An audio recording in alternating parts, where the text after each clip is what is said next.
Bueno, esta semana me vais a ver un poco más de lo normal.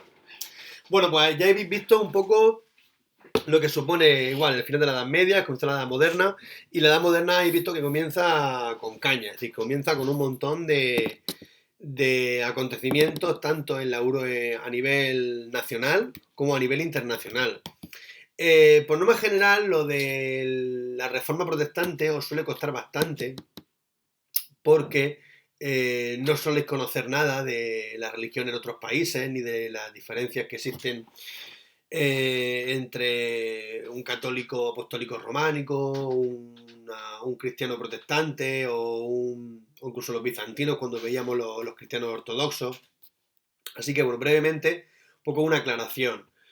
En 1517, 1518 aproximadamente, este monje alemán, Martín Lutero, que estaba cansado de ver ciertas irregularidades y ciertas actitudes que no le gustaban de la iglesia, decide hacer una especie de escrito. Coge un papel y decide hacer una especie de tesis donde expone 95 ideas que él dice, esto no me gusta, esto no me gusta, esto no. Es decir, decide una protesta y coge y lo clava en la puerta de la catedral de Wittenberg, que es donde él residía y donde de hecho él era profesor de teología de la universidad de aquella zona. Eso llega a oídos del Papa de que alguien se quejara. Acordaros que la Inquisición para eso servía, para el que no te gustara lo que pensara, que lo persiguiera, y decide bueno, pues perseguir a Lutero. Entre las cosas de las que se queja Lutero, como os digo, era de la corrupción que había en la iglesia en aquel momento. Y una de las cuestiones era lo de las indulgencias. Lo de las indulgencias funciona de la siguiente manera. Cuando tú te mueres, cuando una persona fallece, según el cristianismo, hasta ahora pensabais que ibas o al cielo o al infierno. Si te has portado bien, vas al cielo, si te has portado mal, vas al infierno. Bueno, pues no. La realidad es no. La realidad es que para el cristianismo todos somos pecadores, todos hacemos cosas malas. De hecho, hay un dicho que dice, quien esté libre de pecado, que tire la primera piedra. Bueno, pues lo que dice el cristianismo es que cuando tú falleces, vas al purgatorio. Y el purgatorio es como una especie de lugar intermedio donde te juzgan, donde te leen la cartilla, te dicen, a ver, tú has hecho esto en vida, ¿vale? Y dicen, esto es tu currículum, pues vas a estar 30 años aquí antes de ir al cielo o antes de tener la vida eterna y de descansar. O no, no, no, tú te has portado muy mal, tírate aquí 30, 40 años sufriendo y ya luego encima vas al infierno a morir. Era una especie de paso intermedio antes de ir al cielo o de ir al infierno. Bueno, pues lo que la Iglesia Católica se puso a hacer es a vender el perdón. Y eso iba en contra de la idea del cristianismo tradicional. La iglesia se cogió papeles y ponía tu nombre como especie de diploma que decía yo, fulanito de tal, perdono en el nombre del Papa a Miguel Ángel Marín para que no pase ningún día en el purgatorio, para que cuando fallezca vaya directamente al cielo. ¿Y yo qué hacía? Pagar por eso. Pagaban por papeles.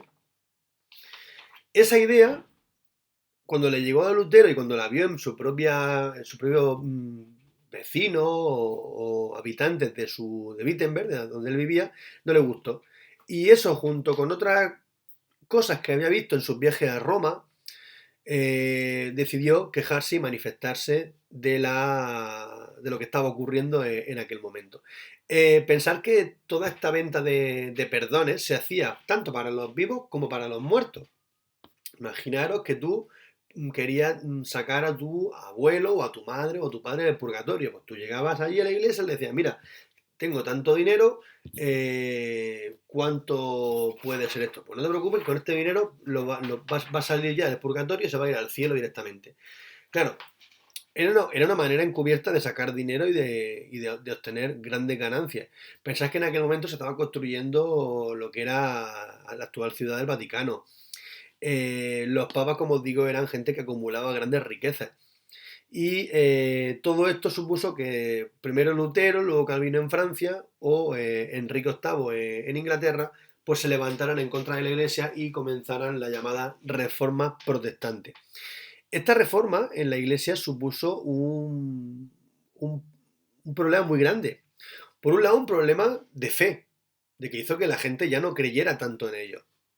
Dos, un problema político, como hemos visto, es decir, gente como Carlos V salió en defensa de la Iglesia y a intentar acabar con todos los protestantes, cosa que no pudo.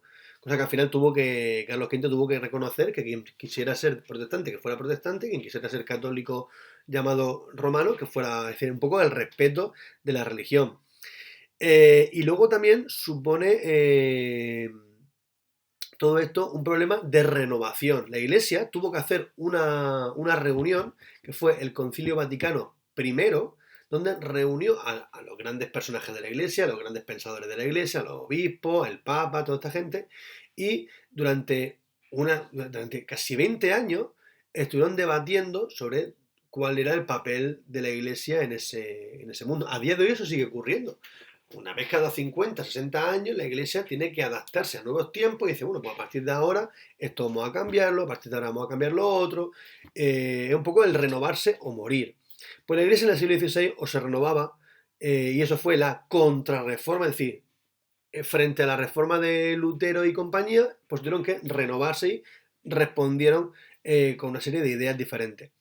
Entonces, claro, estos cambios de religión o estos tránsitos del siglo XVI entre una idea y otra son muy importantes. El siglo XVI es de los siglos más importantes de la historia porque supone el esplendor del Renacimiento, por un lado, supone los cambios religiosos, supone, para España, es su gran siglo de expansión política, económica, comercial, geográfica, marítima, por toda la llegada a América. Es el siglo también, por ejemplo, en el que nace Cervantes y escribe el Quijote. Y bueno, el siglo XVI pues, va a inaugurar una serie de cambios fundamentales.